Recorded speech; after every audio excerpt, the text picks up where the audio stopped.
Mari kita tepuk tangan untuk Ibu Mariani. Haleluya. Iya. Jangan bosen-bosen ya lihat wajah saya dan Pak Andreas terus. Oke. Terima kasih sebelumnya untuk panitia yang sudah, tim acara khususnya, yang sudah memberikan kami kesempatan untuk membahas topik hari ini. Yaitu topik hari ini yang berjudul, ada yang tahu? Ada yang tahu topik hari ini kita membahas tentang apa? Kemurahan dan kebaikan. Sekali lagi berikan tepuk tangan untuk meja 15 yang luar biasa. Semangat. Oke, kita langsung saja, teman-teman boleh langsung membuka buku kalau sudah membawa bukunya, dan kita akan langsung masuk ke topik. Selamat pagi kan, Ci Mariani. Pagi semuanya. Oke, kita akan langsung saja masuk dengan pertanyaan yang pertama. Langsung saja ya Kak An ya. Di sini kita akan membahas buah roh, kemurahan dan kebaikan dalam konteks Galatia 5 ayat 22. Nah, apa arti kemurahan dan kebaikan sebagai konteks buah roh? Iya, itu dulu kan. Nah, yang sulit saya kasihkan suami saya aja untuk menjawab. Sebelum menjawab, saya ingin really appreciate tentang ibu-ibu yang hadir di tempat ini. Iya. Masalahnya begini saudara, jadi kalau misalkan kita lihat ya apa yang kita lakukan Bible & Co ini, saudara, ini kalau bukan Tuhan kita tidak bisa kumpul seperti ini. Sungguh, walaupun ini informal, santai, tetapi the center of our meeting is ya merenungkan firman Tuhan. Tanya jawab merenungkan firman Tuhan, dan saya berharap bahwa apa yang saudara isi tiap hari dalam Bible & Co ada makalahnya ini membawa dampak yang luar biasa untuk kita semuanya. Amin. Amin. Dan amin. ini dari kita dari berbagai kelompok, dari berbagai macam gereja, dari berbagai macam lah denominasi dan lain sebagainya. Jadi tepuk tangan untuk diri saudara sendiri, semangat saudara, dan luar biasa, luar biasa. Ya. Tadi apa pertanyaannya ya, saya lupa. Ya, kita kembali ke laptop. Ya, tentang kemurahan ya. Ya, apa arti kemurahan dan kebaikan sebagai konteks buah roh? Ya, kita belajar hari ini tentang kemurahan dan kebaikan. Kalau kita belajar tentang buah roh, itu adalah salah satu karakter yang tidak bisa kita hasilkan dengan kekuatan sendiri. Jadi kalau kita mikir kemurahan, kebaikan, oh aku orang baik ya. Enggak begitu saudara. Jadi it must be the work of the Holy Spirit in us. Roh Kudus yang bekerja di dalam kita, yang memunculkan karakter kemurahan dan kebaikan yang tidak bisa kita munculkan dengan kekuatan sendiri. Itu.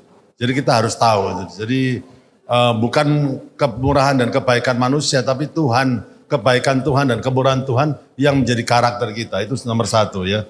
Yang kedua perbedaannya, kemurahan adalah etikat baik kita untuk membahagiakan orang lain.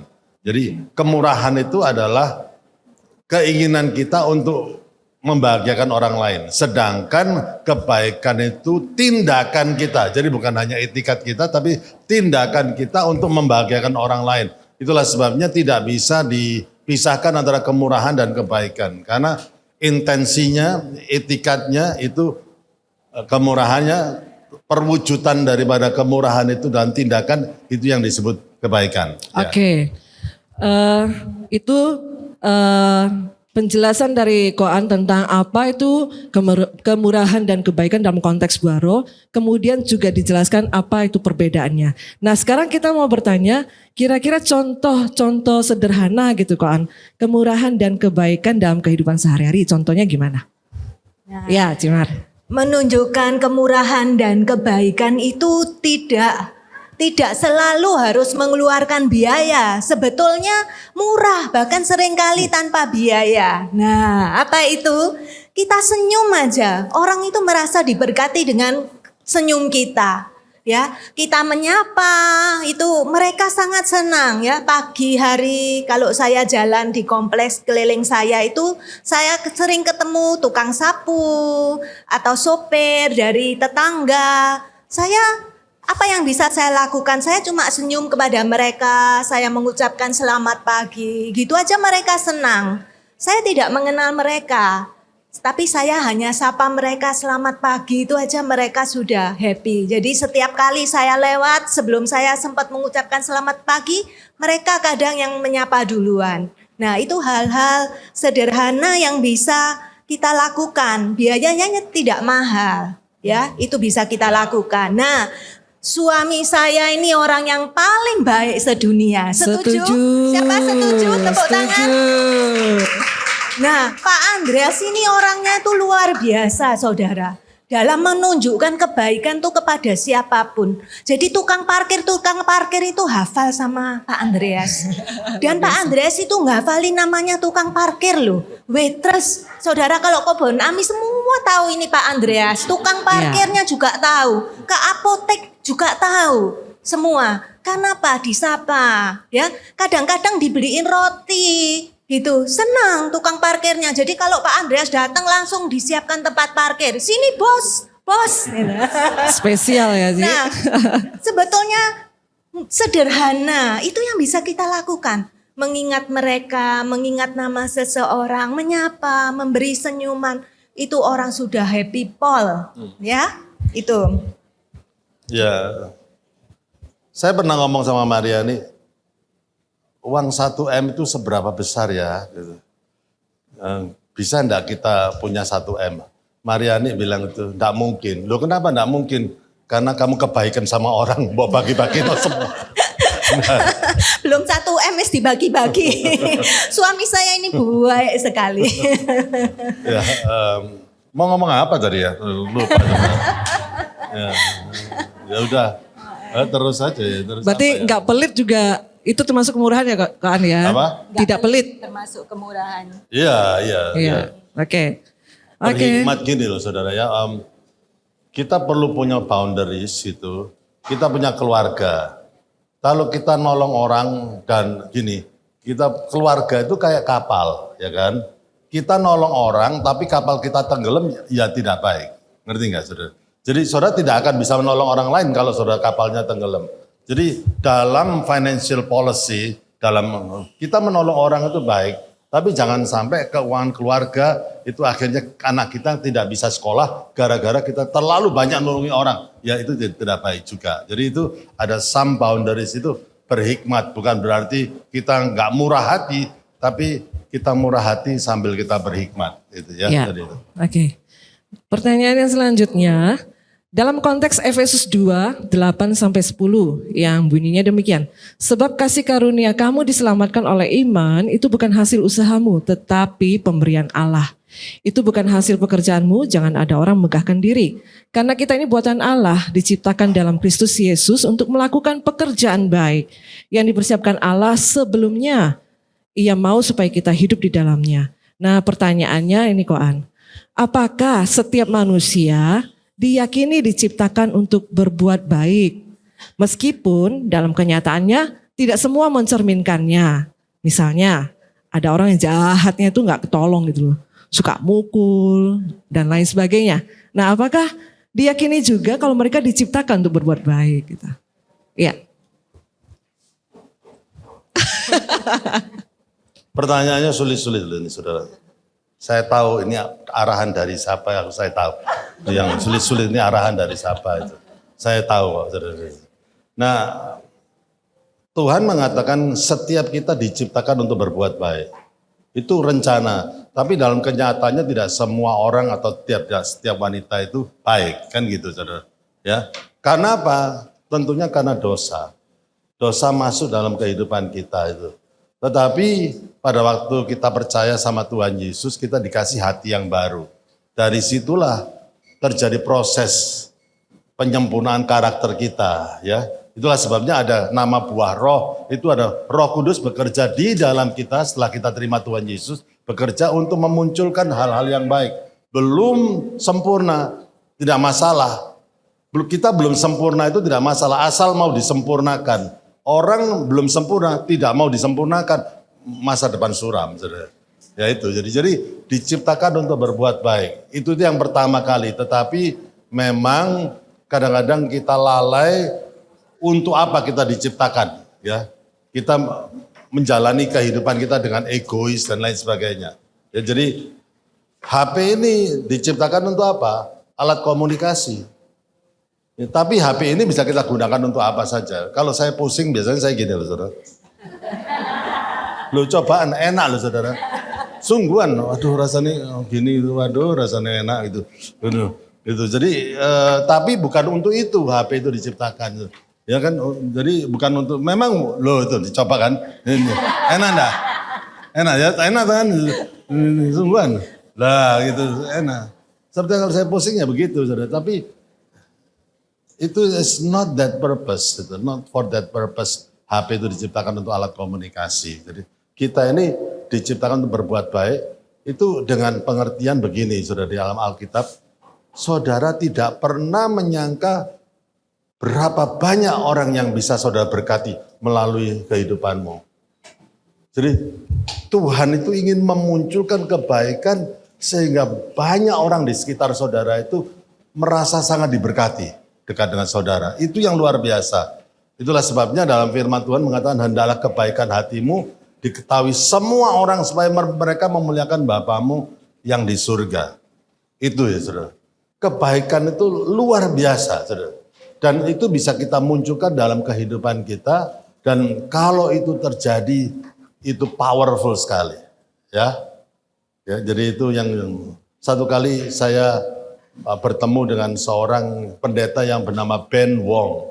Dia adalah seorang pendeta, temannya dari Pastor Kong Hee yang dia menggembalakan di Hong Kong.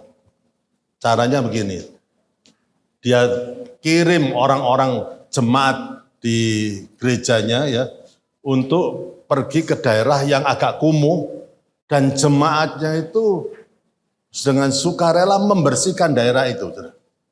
Dengan sukarela loh ya, membersihkan daerah itu. Terus tapi jemaat ini sudah dilatih untuk berkenalan dengan orang-orang di situ. Orang-orang di situ kenalan namanya, tanggal lahirnya dicatat semuanya ya. Dan setelah itu dibersihkan. Orang-orang di daerah sana di komunitas bingung, ini orang-orang dari mana? Membersihkan tapi tidak mau dibayar, tapi dengan orang-orang baik dan lain sebagainya. Dan akhirnya terjadi relasi dengan orang-orang tersebut dan sudah daerah itu menjadi bersih. Terus kemudian akhirnya karena mereka sudah catat namanya siapa, lokasinya di mana, tanggal lahirnya di mana, setiap ulang tahun mereka itu kirimi kue tart. Sampai gereja ini mengirim 2.000 kue tart ke daerah-daerah yang dibersihin oleh jemaatnya. Akibatnya apa? Banyak dari mereka itu akhirnya terima Tuhan Yesus.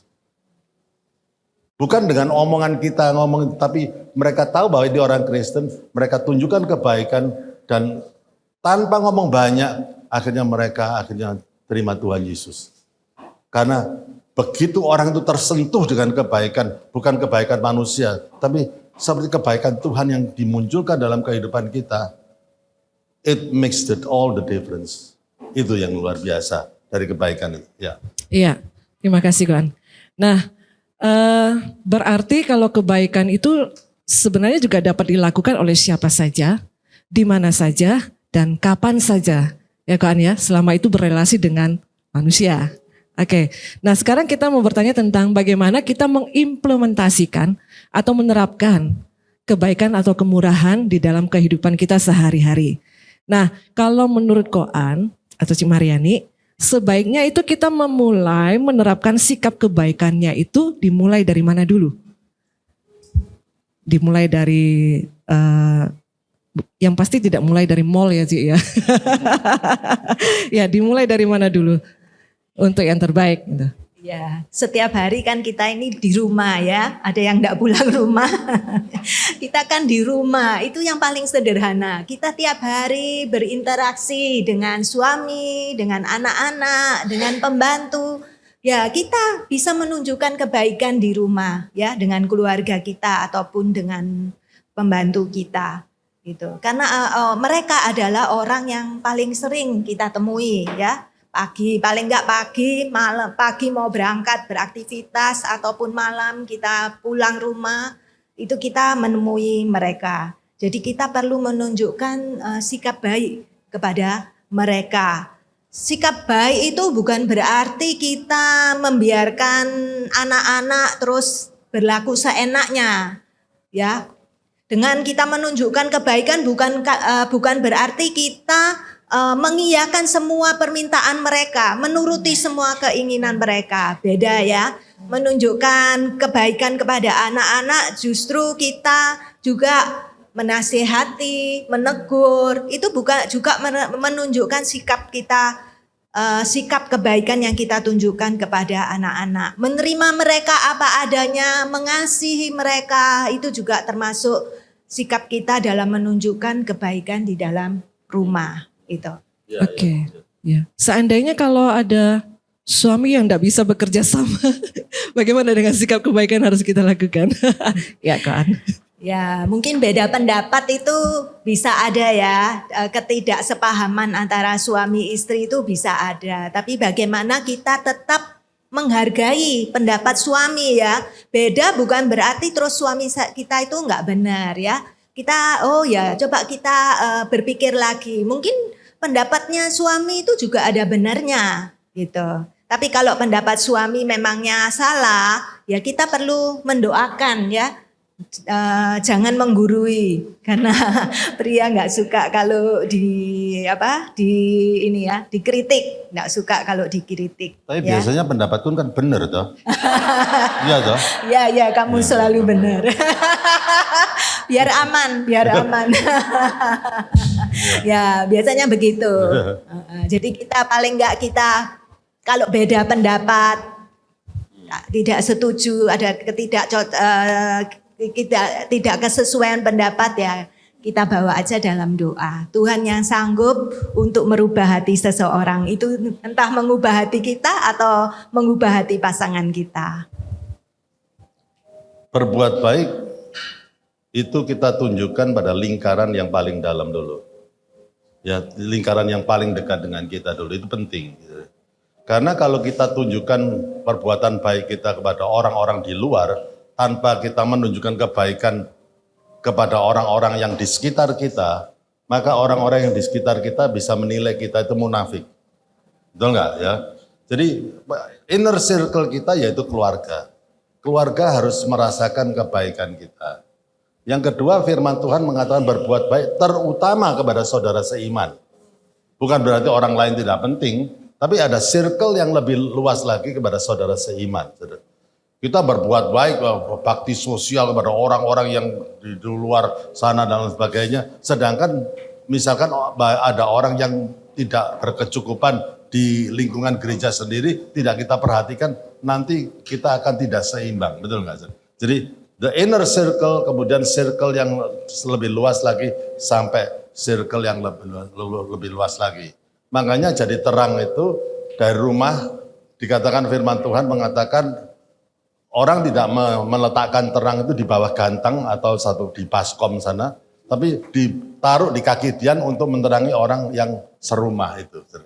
Ya, dari serumah sampai kota yang di atas bukit tidak akan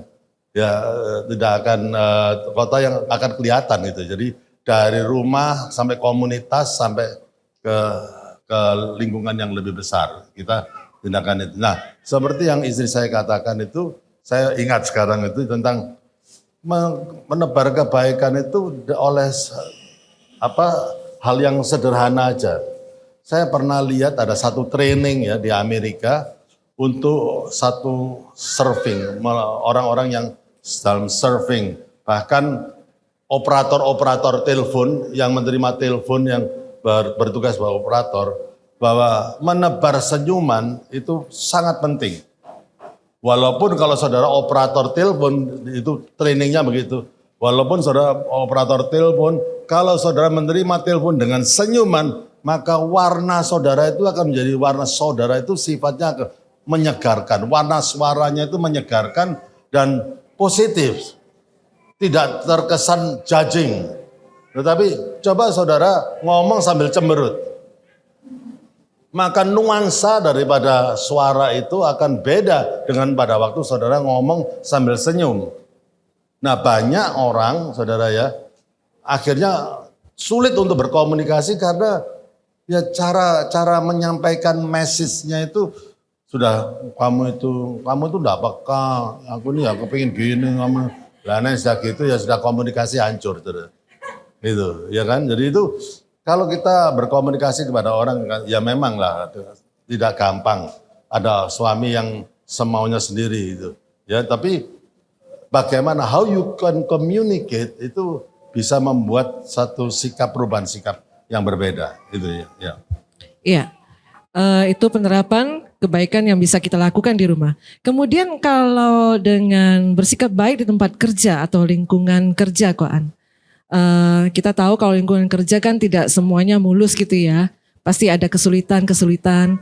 Nah, bagaimana sikap kita ketika kita harus menghadapi dengan kesulitan tersebut, dengan persaingan yang tidak sehat misalnya, dengan kecurangan di tempat kerja. Nah, seperti itu, Koan. Yang susah tak saya berikan kepada suami. Ya, dunia kita tidak sempurna. Ya, apalagi kalau di rumah mesti daerah kekuasaan kita, tapi di tempat kerja it totally different atmosphere, betul nggak ya? Dan kita berhadapan dengan teman kerja yang tidak mau kooperatif, kita berhadapan dengan teman kerja yang mau menang sendiri, ya sikut sana. Bahkan kadang-kadang ada teman kerja yang menjelekkan kita supaya kita menjadi batu lompatan untuk prestasi mereka dan lain sebagainya. Nah, firman Tuhan itu mengatakan begini, kamu harus cerdik seperti ular dan tulus seperti merpati. Bukan berarti kebaikan itu mengiyakan semuanya, tidak. Ya, what is wisdom? Apa sih wisdom itu? Ya kebaikan juga kita praktekkan melalui wisdom juga. Bagi saya wisdom itu adalah cerdik seperti ular dan tulus seperti merpati. Itu penting ya. Jadi kalau kita cerdik aja tidak ada tulusnya, kita jadi orang yang kejam. Tapi kalau kita tulus saja dan tidak ada cerdiknya sama sekali, kita jadi orang yang goblok. Dibohongin, terus dimanfaatkan, dimanipulasi sama orang. Jadi kita harus ya ini case by case ya toh. Kalau kita berhubungan dengan ada orang yang baik ya dan kita kecerdikan seperti ular kita naikkan dalam kehidupan kita, ya kita ingin memanipulasi, ingin memanfaatkan orang itu dan kita akan mengambil keuntungan dari relasi kita dengan orang yang tulus. Jangan, saudara. Kita bersikap tulus. Jadi pada waktu kita berhadapan dengan orang yang tulus, ya ketulusan kita yang dinaikkan sehingga pada waktu we build relationship dengan orang itu ada bonding yang luar biasa. Tapi kepada orang yang maunya sendiri, egois, main politik dan lain sebagainya, saudara, kecerdikan saudara itu yang harus dinaikkan untuk menghadapi orang-orang seperti itu. Ya, sehingga kita nggak dibohongin, kita tidak tertekan, tidak digunakan dan lain sebagainya. Sehingga kita itu, tapi jangan sampai kita kehilangan nurani kita. Saudara. Ya, kita ingin tetap orang itu berubah, tetapi kecerdikan kita yang bukan kita yang ditingkatkan untuk bisa berkomunikasi dan dari situ itulah akhirnya biasanya teman kita itu ya ini lain ini orang Kristen yang enggak bisa dimanipulasi ya akhirnya ngomong dan akhirnya tapi dalam persahabatan itu yang penuh dengan kecerdikan itu dia akhirnya lihat ada benih-benih ketulusan dalam diri kita. Ini orang ini tulus tapi enggak mudah dibohongi. Nah itu yang penting dan itu yang terjadi di dunia kerja ya itu penting juga hal ini dalam komunitas dalam sosialita atau apapun kita akan menghadapi orang-orang yang semau gue ya, itu pasti ada itu ya oke. Baik jelas ya saudara ya jelas ya, ya. Ya. Tapi di sini enggak ada ular enggak ada. Naga ada. Naga. Oke. Untuk pertanyaan selanjutnya, sesuai dengan konteks Galatia 6 ayat 10. Karena itu selama masih ada kesempatan bagi kita, marilah kita berbuat baik kepada semua orang. Tetapi terutama kepada kawan-kawan kita seiman. Nah yang menjadi pertanyaan gini, apa arti berbuat baik kepada semua orang? Nah kalau misalnya secara umum nih kawan, kebaikan kan dapat dilakukan oleh semua orang dalam hal ini baik mereka yang percaya Tuhan ataupun mereka yang belum percaya dengan Tuhan. Nah, itu dapat berbuat baik kepada semua sesama.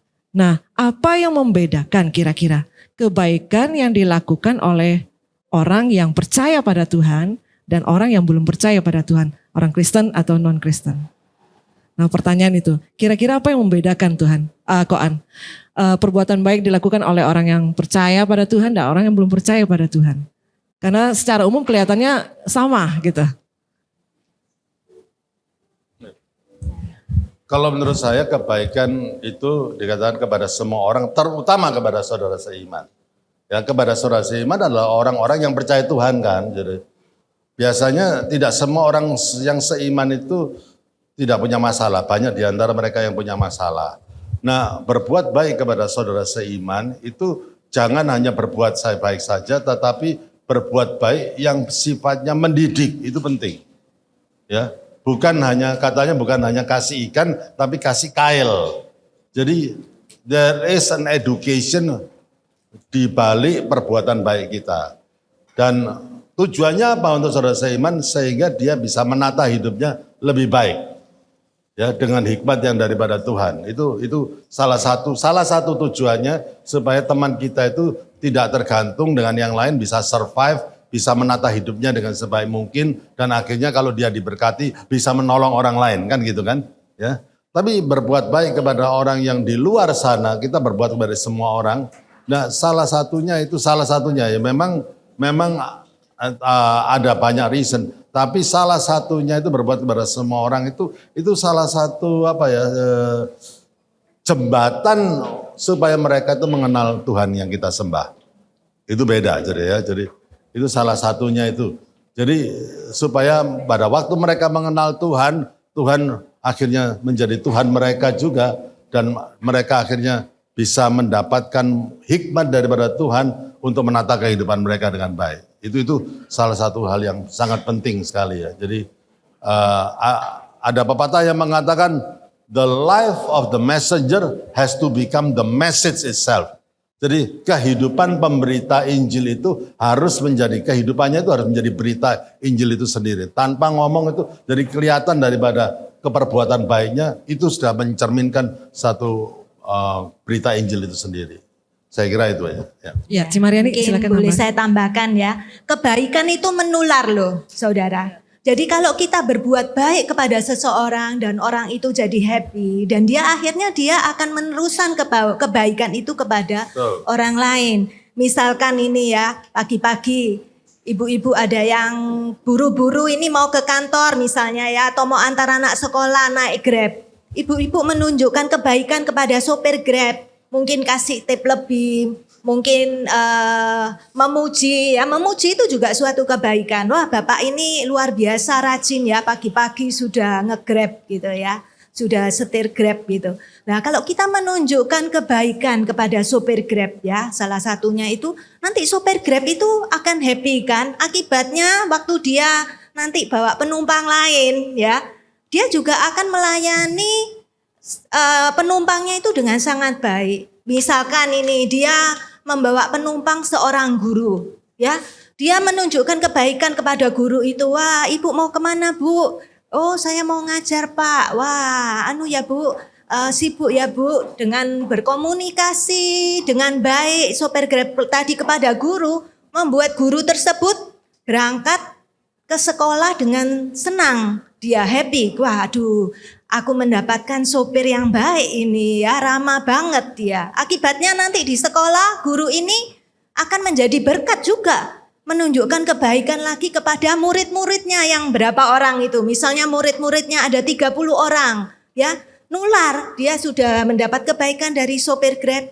Dia menunjukkan kebaikan kepada murid-muridnya.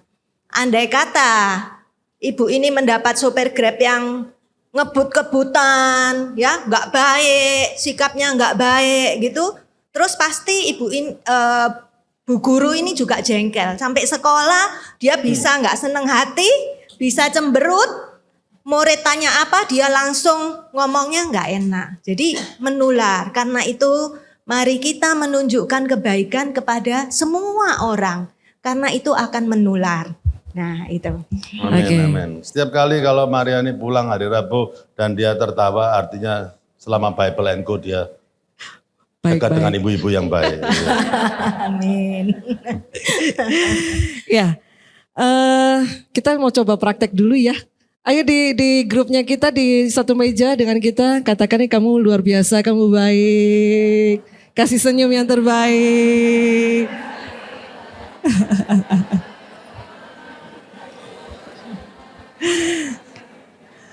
Oke, demikian pembahasan materi kita. Dan kita akan berlanjut dengan tanya jawab dari setiap teman-teman. Nah, apabila ada teman-teman yang mau bertanya untuk khusus dalam konteks materi ini, boleh silakan. Langsung. Kita gantian ya, semangat semua, semangat jangan semua. Susah-susah loh ya. Pagi Koan, pagi C. Mariani, C. Ellen. Pagi Iya. Dewi. Kebaikan tuh kan pasti diajarkan di semua agama. Tidak ada yang agama mengajarkan, oh kamu harus jahat sama orang. Pasti kan kamu suruh baik, murah, membantu. Apa standar kebaikan yang berbeda dari Kristen dan agama yang lain? Itu aja, terima kasih. Saya dulu ya sebentar, Ya. terus nanti suami saya yang nambah lebih lengkap.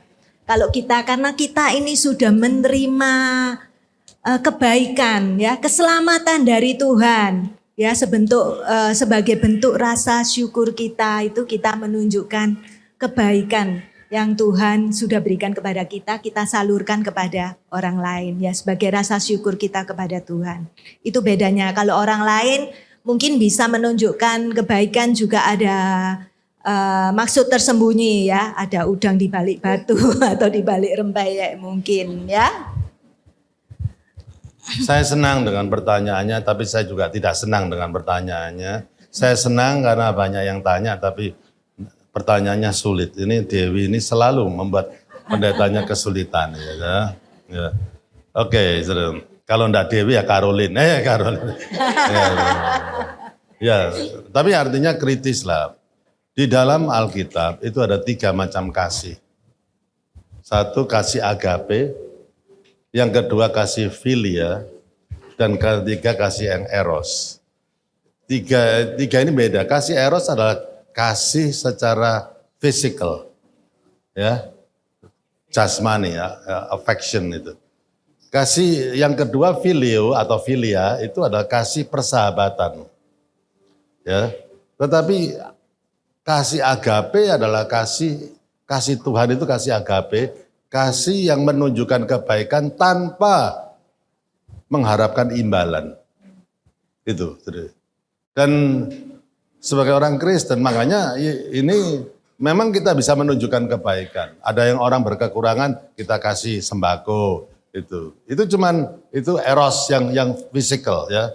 Ya ada teman yang susah, kita hibur, kita ajak ngopi, itu filia. Tetapi ada kasih agape yang kasih tanpa pamrih. Kita memberikan kebaikan, ngangkat orang, dan kita tidak mengharapkan satu imbalan. Itulah kasih Tuhan sendiri. Nah itu beda antara kasih yang Tuhan inginkan itu muncul dari orang percaya dengan kasih dari orang yang belum kenal sama Tuhan. Pada waktu Simon Petrus ditanya sama Tuhan, Simon apakah engkau mengasihi aku? Bahasa aslinya, apakah kamu mengasihi aku dengan kasih agape? Nah jawabannya Simon, ya Tuhan aku mengasihi engkau. Dan aku mengasihi. Katanya sama sih di bahasa Indonesianya, tapi dalam bahasa aslinya Tuhan bertanya, Simon apakah engkau mengasihi aku dengan kasih agape? Ya Tuhan aku mengasihi engkau tapi dengan kasih yang filio. Kasih sebagai seorang sahabat. Dan 3 kali Tuhan, apakah engkau mengasihi aku dengan kasih agape? Apakah cuma segitu aja kamu mengasihi aku dengan kasih yang filia? Simon mengatakan, iya Tuhan aku mengasihi engkau. Tidak sampai segitunya. Maka pedihlah hati Simon itu bahwa dia tahu bahwa kasihnya itu merupakan kasih yang masih bersyarat. Itulah sebabnya mengatakan Tuhan, gembalakanlah dombaku. Menggembalakan domba tidaklah mudah. Perlu kasih yang agape, di mana kasih yang tanpa syarat, mau menerima orang apa adanya, bukan ada apanya. Itu semuanya itu kasih agape yang tidak mengharapkan imbalan untuk diri sendiri, yang memperhatikan orang lain supaya mereka mengalami the highest good, kebaikan dari Tuhan yang luar biasa. Jadi itulah kebaikan yang kita munculkan dari kasih agape. Seperti kepada anak kita, orang tua kalau sama anak, enggak pernah hitung-hitungan kan, enggak pernah hitung-hitungan. Makanya anak itu bisa menjadi hebat ya karena kasih yang diberikan kepada orang tua kepada anak itu ya. Nah, itu yang saya lihat itu begitu ya. Jadi itu kasih yang kasih agape tidak bisa kita munculkan dari kekuatan kita sendiri. Itulah sebab pekerjaan Roh Kudus, makanya ada buah roh, pekerjaan Roh Kudus yang bekerja dalam diri kita memunculkan kasih Kristus dalam kehidupan kasih Kristus. Kasih Kristus itu yang disebut kasih agape. Itu. Kasih tepuk tangan dulu dong. Yes. Ya, selanjutnya. Walaupun murid-murid kalau saudara malas driving, masih ada kasih agape dari guru. Ya, tadi saya melihat ada, di meja 14, silakan. Pasti dari bucin. Ya, boleh memperkenalkan nama? Ya. Koan mau nanya nih, apa bedanya orang benar dan orang baik? Jadi ada satu statement berkata, orang benar itu pasti baik, tapi orang baik itu belum tentu benar. Nah, boleh penjelasannya agar lebih mengerti definisi ini gitu loh Koan. Thank you. Ini pasti grupnya Dewi, wangel ini pertanyaannya. ya orang benar pasti baik, seharusnya baik ya. Tapi orang baik belum tentu benar. Istilah benar di dalam Alkitab itu ya ada dua hal. Satu, tidak ada orang benar. Orang itu dibenarkan. Doa orang yang benar itu besar kuasanya. Itu artinya itu tidak ada orang yang benar. Kita ini semua salah dalam dosa. Ya, kita hanya bisa menjadi orang benar karena Tuhan yang membenarkan kita. Kita dibuat benar sama Tuhan karena pengampunan dosa terhadap segala pelanggaran kita. Itu satu. Tetapi juga benar itu ada perbuatannya benar, motifnya benar. Itu ada dua macam. Itu dua macam. Jadi orang benar adalah satu orang yang dibenarkan oleh Tuhan sehingga akhirnya dia memunculkan kebenaran dalam tindakan dan tindakan itulah yang disebut kebaikan. Ya toh, jadi itu. Tetapi orang baik, orang baik itu macam-macam. Orang baik supaya dirinya terkenal, supaya dirinya dianggap orang suci, orang segala macam lah itu jadi. Ya. Motifnya itu bukan untuk kemuliaan nama Tuhan, tapi untuk kemegahan diri sendiri. Jadi itu perbedaannya. Makanya benar, dikatakan orang benar seharusnya berbuat baik, tapi orang baik belum tentu benar. Itu ya. Cukup? Oke, next. Oke, ya silakan. Ini bukan pertanyaan dari Karolin ya. Ya. Ayo ngaku. Sudah mulai senyum-senyum. Aman, bukan titipan, aman. Sebelum dititipi aku nanya dhisik. Oh iya. Ya, aku mau tanya, soalnya kan dari pengalaman pribadi aja, aku tuh sebelum ke gereja atau belum ngapain itu aku selalu suka marah sama suamiku gitu loh, kalau dia tuh telat.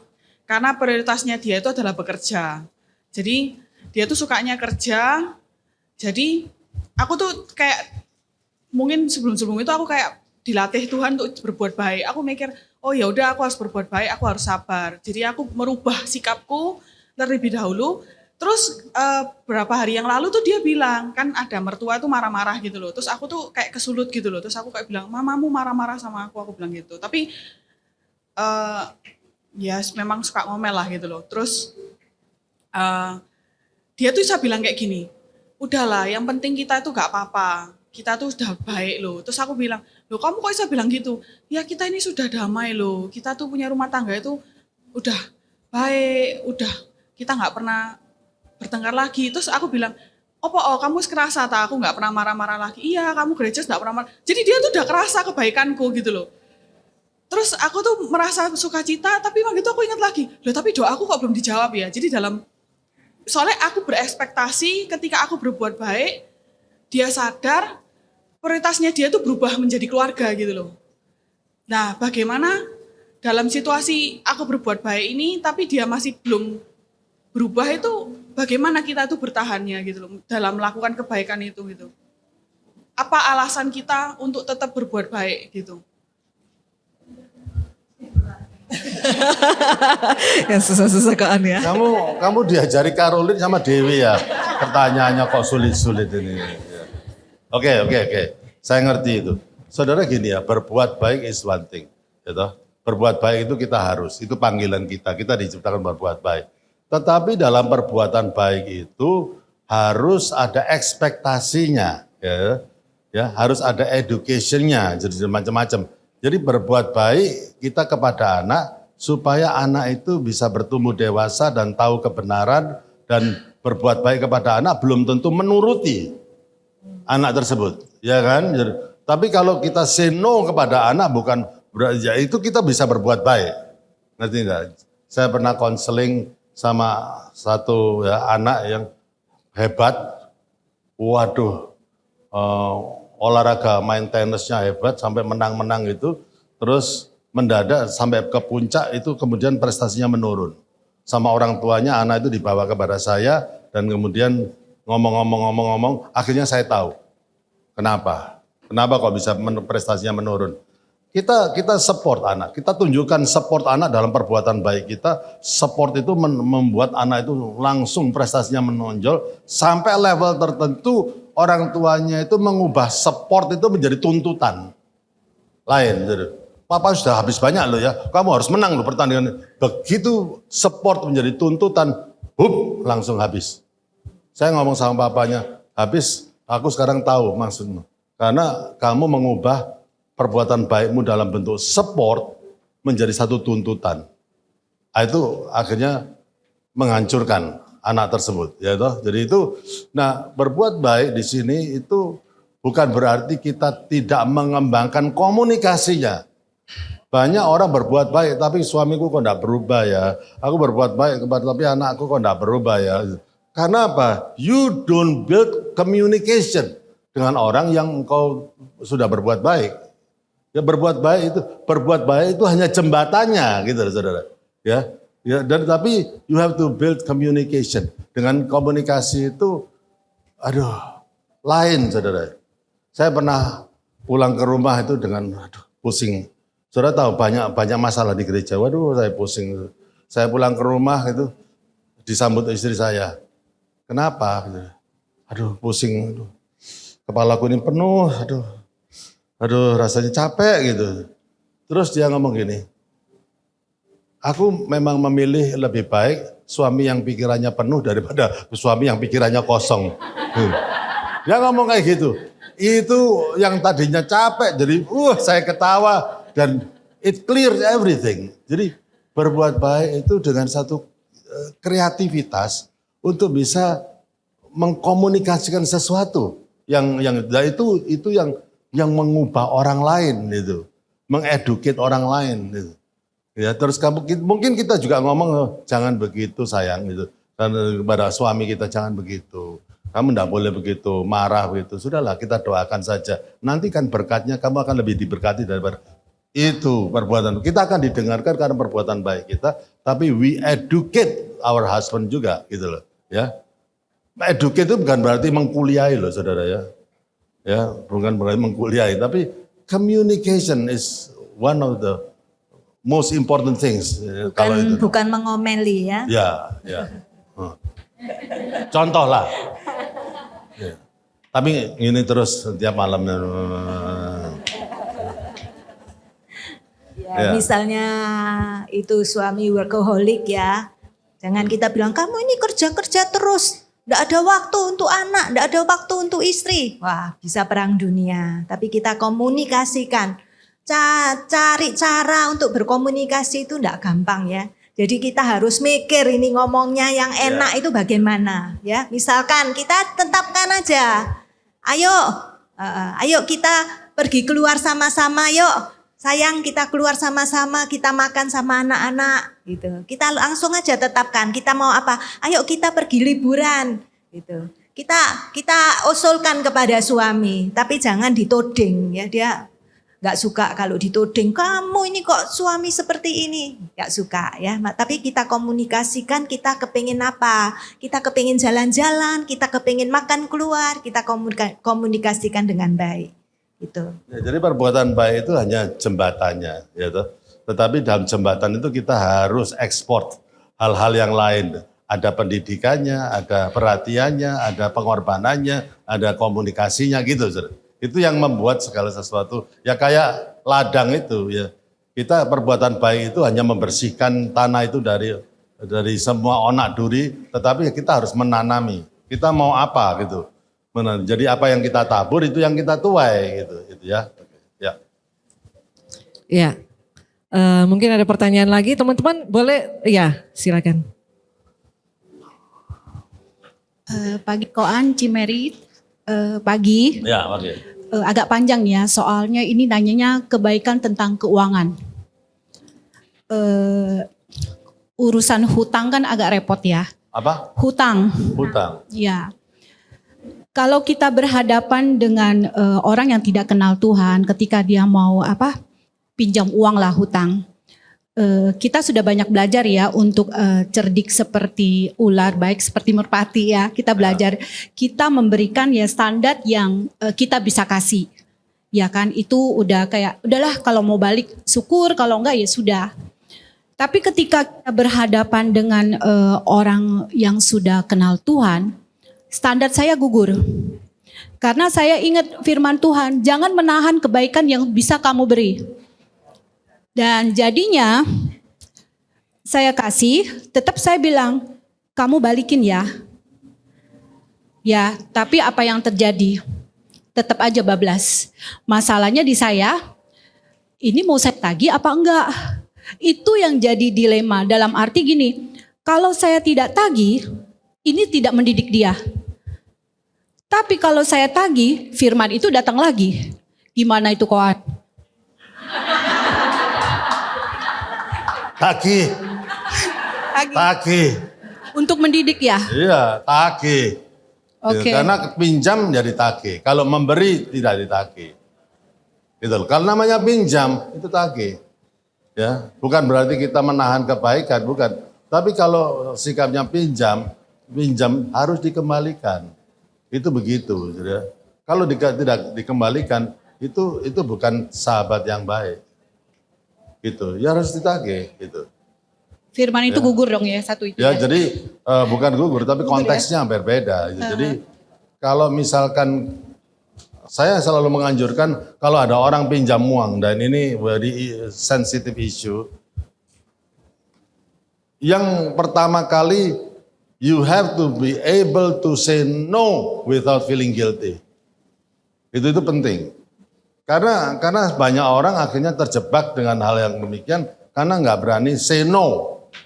Aduh ya sungkan lah, ini apa? Say no aja. Ini bukan saat yang tepat. Aku pun ada satu prioritas lain. No, itu penting. Tetapi kalau kita melihat ada satu kebutuhan yang kita tergerak, itu pun meminjamin duit, itu pun harus amount-nya itu harus disetujui oleh suami dan istri, dan seandainya itu tidak dikembalikan, kita nggak goyang. Itu hal yang ya baru tadi pagi ada orang yang cerita sama baru tadi pagi dipinjemin uang dan tidak kembali uang itu. Padahal uang itu dipinjam sama pendeta. Repot kan? Jadi ya terus mau pinjam lagi, aku bilang no, sungkan, no gitu. Sebelum yang pertama dikembalikan, tapi yang kedua ini dikasih jaminan rumah, no. Jadi, ya itu mesti kayak gitu, walaupun itu pendeta, ya. Oke, thank Kita you, perlu tegas dalam hal itu. Oke, sekali lagi berikan tepuk tangan supaya kita nggak ngantuk semua. Kita akan menyediakan berapa pertanyaan lagi? Berapa pertanyaan lagi yang bisa kita siapkan untuk teman-teman? 2, oke 2. Silakan kalau ada yang bertanya.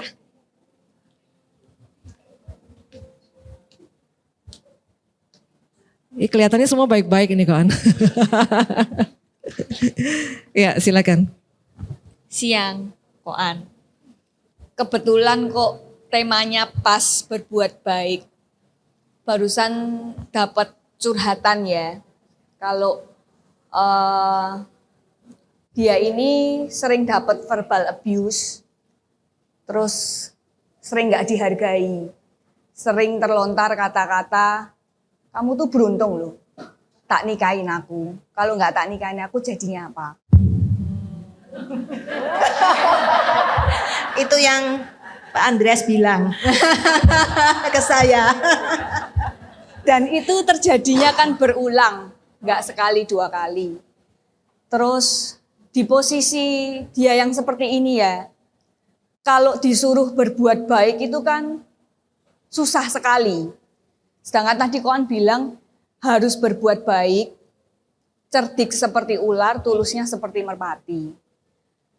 Perlakuan apa atau tindakan apa yang harus dia komunikasikan, ya yang tadi harus cerdik dan harus tulus itu dia harus berbuat apa ya. Untuk mengembalikan kan nggak mungkin ya situasinya begini terus. Supaya hubungannya bisa kembali lagi ya sesuai dengan yang Tuhan mau. Seperti itu.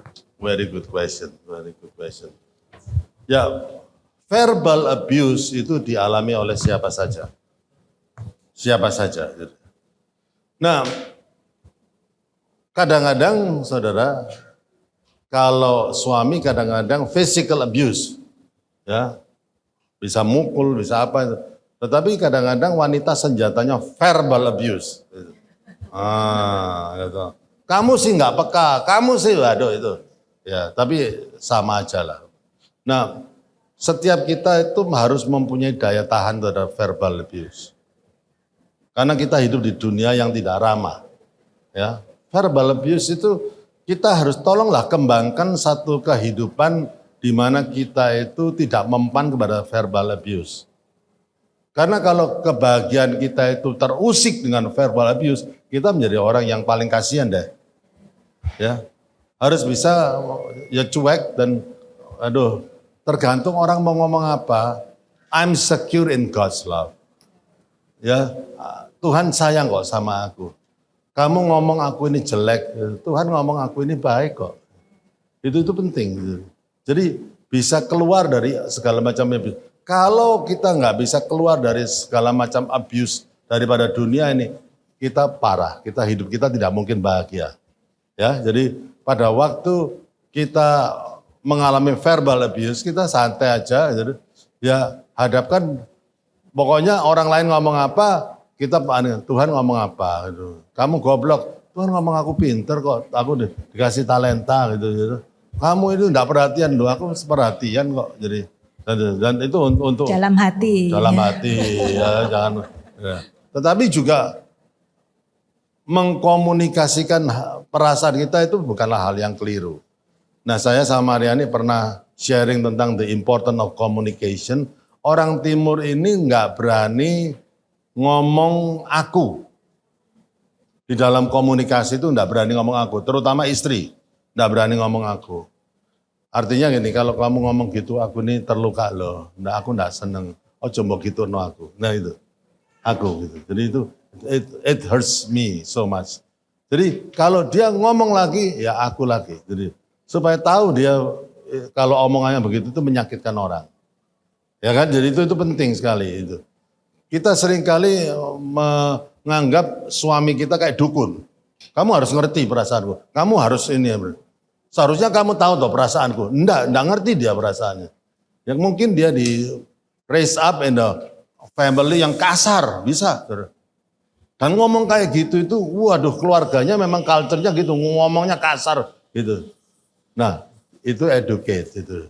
Tapi jangan sampai kebahagiaan hati kita itu disebabkan karena faktor luar. Kebahagiaan kita itu disebabkan oleh faktor yang di dalam ini. Nah, santai aja itu. Kita bisa rileks itu. Ya, sementara kita menghadapi ini, kita bisa yang lain. Kayak kamu tadi itu loh, sementara lihat sana kacang dalam tangan bisa mengambil kacang, itu aku tak lihat itu tadi. Ya. Tak lihatnya enak ya, arek ini re. Dia itu lihat sana sini tapi tangannya gini ya, gini. Nah itu rileks kayak gitu, hidup tuh jadi kayak gitu. Iya gitu ya toh. Gitu. Iya, perhatiannya ke sana tapi tangannya geremet kacang ya. Enak loh itu orang tapi enak ya ini orang ini. Gitu. Kayak gitu loh ya. Ya sip. Iya. Ini ada tambahan? Udah bagus. Oke, pertanyaan terakhir. Ada teman-teman yang bertanya? Terakhir? Oke, sudah baik semua. Sudah baik semua. Oke? Kita di kata-kata yang tadi itu ya. Gini ya, ada istilah nobody kick a dead horse. Kau sudah mati ya. Kalau kita di verbal abuse, kalau kita ditendang gitu, kita ya tenang gitu. Kita mati kepada segala macam pengaruh dari luar. Lama-lama orang juga malas kok ngata-ngatain itu verbal abuse itu. Saya selalu mengatakan kalau kena verbal abuse jadi seperti laut kalau dibalang batu. Belum gitu aja sudah. Jangan kayak kacar. Nah, itu sampai tajam-tajam lah. Karena di verbal kita jadi pribadi yang sangat tajam. Karena kita disakiti, kita nyakiti orang lain. Jangan. Santai aja gitu. Nobody, tapi juga di dalam kita ini mempunyai harus satu security untuk bisa tenang dalam semua verbal abuse, segala macam abuse lah dalam kehidupan kita. Tapi juga kita harus belajar untuk mengkomunikasikan ya, perasaan kita. Nggak apa-apa. Orang timur enggak berani ngomong aku. Gitu. Aku seharusnya, kamu kalau ngomong itu aku nggak terlalu senang. Ya. Ya, waktu ngomongnya juga cari cara ya. Jadi jangan waktu dia marah-marah terus kita bilang aku ya sakit loh kalau kamu ngomong gitu, itu bisa tambah marah. Jadi tunggu semua tenang, kita diam dulu. Nanti kalau suasana sudah enak itu kita baru mengungkapkan ya. Kamu tadi ngomong gitu tuh ya hatiku ya sakit loh. Ya, cukup ya. Oke. Sebelum kita menyaksikan tayangan video klip yang sudah disiapkan. Oke.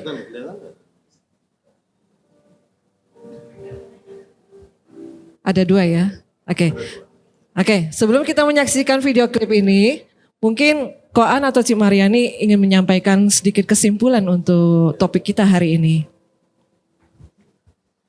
Jadi berbuat kebaikan itu seperti ibaratnya itu orang menabur benih ya. Setiap benih kebaikan yang kita tabur pasti nantinya kita akan mendapatkan tuaiannya. Mungkin tidak secara langsung tetapi pasti apa yang kita tabur nantinya itu akan kita tuai.